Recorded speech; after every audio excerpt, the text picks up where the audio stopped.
आज फिर भारत की बात को आगे बढ़ाते हुए कुछ ऐसी बातों पर प्रकाश डालने की कोशिश करेंगे जो वर्तमान में आप देख रहे हो या आपको कहीं से देखने के लिए मिल रही हैं। दोस्तों, कुछ ऐसी घटनाएं हमारे देश में घटित हो रही हैं जो हमारे देश की तरक्की के लिए, जो हमारे विकास के लिए और प्रगति के लिए अच्छी नहीं है। दोस्तों, चाहे तो वो सुप्रीम कोर्ट की घटना हो और चाहे उत्तर प्रदेश या आसपास के एरिया में होने वाले कुछ घटनाएं। दोस्तों,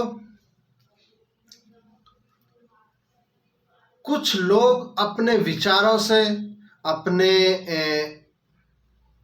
जिम्मेदारियों से मुंह मोड़ते हुए नजर आ रहे हैं।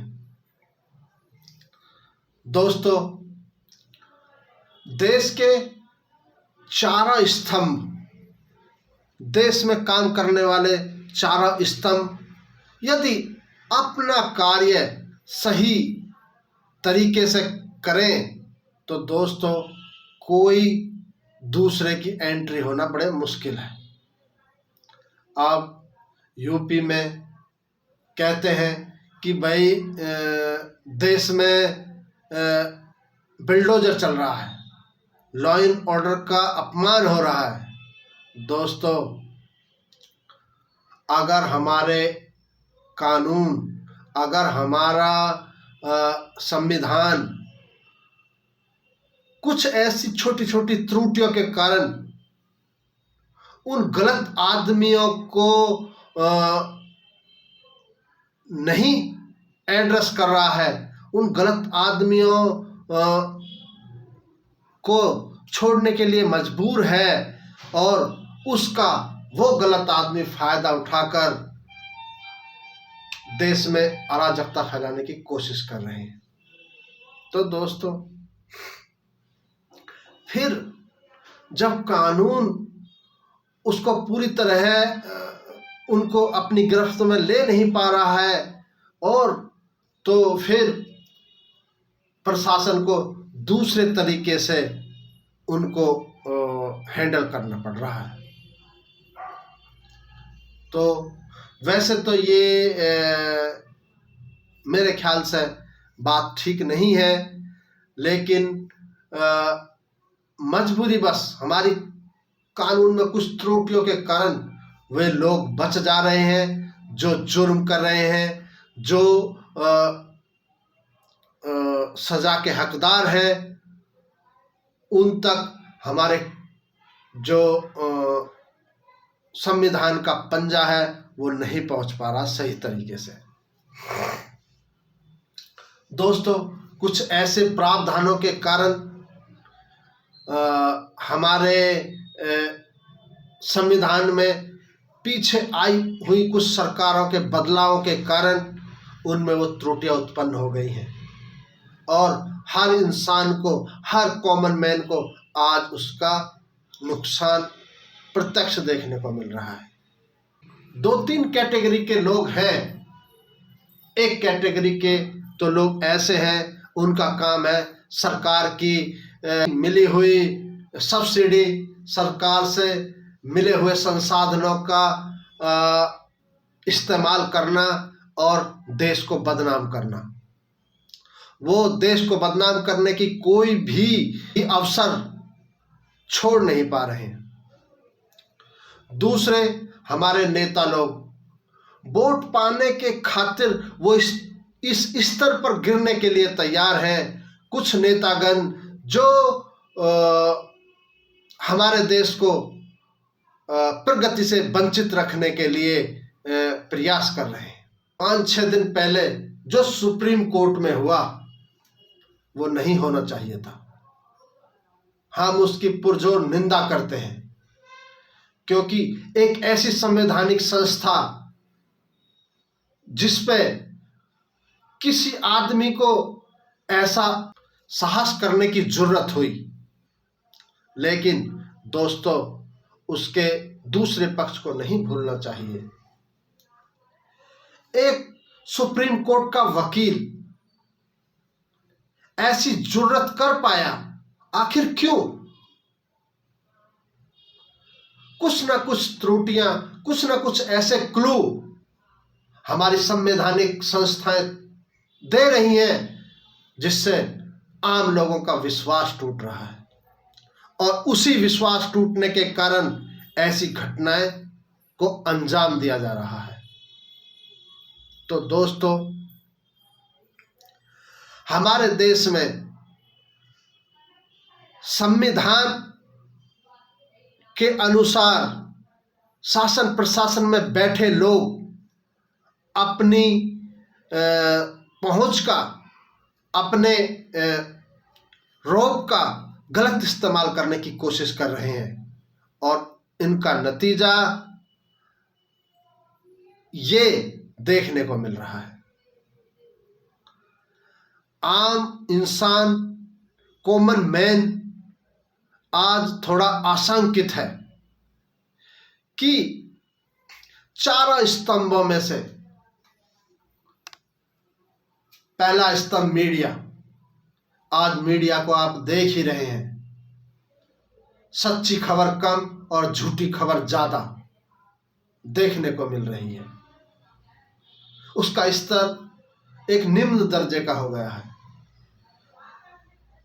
ज्यादातर कंट्रोवर्सी करने के लिए लोग मीडिया का इस्तेमाल कर रहे हैं। दूसरा हमारा प्रशासन, तीसरा हमारा शासन, और चौथा जिसपे हर इंसान, भारत का हर इंसान सबसे ज्यादा विश्वास करता है, हमारी न्यायपालिका। लेकिन दोस्तों, हर जगह बैठे हुए शासनिक प्रशासनिक आदमी, वो भी हमारी तरह इंसान है, वो कुछ त्रुटियां, कुछ ऐसे क्लू देंगे तो दोस्तों ऐसी ऐसी घटनाएं देखने को मिल सकती हैं। कुछ लोग शासन प्रशासन की आड़ में, कुछ नेताओं की आड़ में हमारे देश की सब्सिडी खाकर, हमारे देश के संसाधनों का फायदा उठाकर और हमारे देश में कुछ गलत करने की कोशिश करते हुए दिखाई दे रहे हैं। हमारे संविधान में उनका कोई तोड़ न होने के कारण कानून भी बेबस हो जाता है और उनको सजा नहीं मिल पाती है। दोस्तों, हम जैसे कॉमन मैन रात दिन मेहनत करके, पसीना बहाकर गवर्नमेंट को टैक्स देते हैं, और उस टैक्स पेयर का पैसा नेता लोग ऐसे ऐसे लोगों को बांटते हैं जो यहां उन्माद पे उतारू हैं, जो यहां फसाद करने के लिए उतारू हैं, जो यहां व्यवस्था को बिगाड़ने के लिए उतारू हैं। तो दोस्तों, ऐसा नहीं होना चाहिए। एक कॉमन मैन इसलिए टैक्स देता है कि मेरे देश की तरक्की हो, कि मेरा देश आगे के लिए अग्रसर हो, कि मेरा देश विकास की तरफ जाए।